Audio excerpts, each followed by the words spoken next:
Computer Science Videos here today to show you guys in this tutorial how to use Microsoft OneNote for Office 365 on a Mac computer. Tutorial 6, inserting text. Without further ado, let us start the video. So in this tutorial, you need to have access to a Mac computer, have access to an account for Microsoft Office 365. Now this can be for work, school or business. So we can start the tutorial. Let's now go all the way down to the dock. Go to Launchpad, go to the web browser, which is Google Chrome in this case. Now go to office.com. Make sure you are signed into the account. Go to the left-hand side navigation menu, click on Applications, go to All Apps, scroll to the bottom of the screen to explore all the applications. Now go to OneNote. Let's click on Computer Science Videos Notes.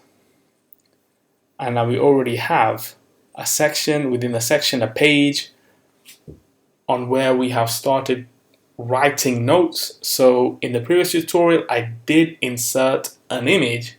In this tutorial, we will be looking to insert text on screen. So I'll just quickly compile something now.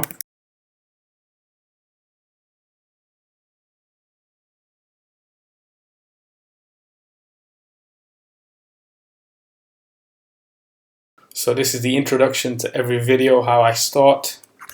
Let's take that, highlight, Command C to copy, go to a new line, Command V, paste a couple of times, and that's how you insert text within your OneNote notebook. So we can now quit Google Chrome. And so that's it with this video. I'll see you guys in my next tutorial. Thanks for now. Thank you for making it towards the end of the video. Be sure to subscribe to my channel, Computer Science Videos. Be sure to check out the previous video on screen now, or you can ideally click on the playlist and watch all the journey for Computer Science videos from the start until now.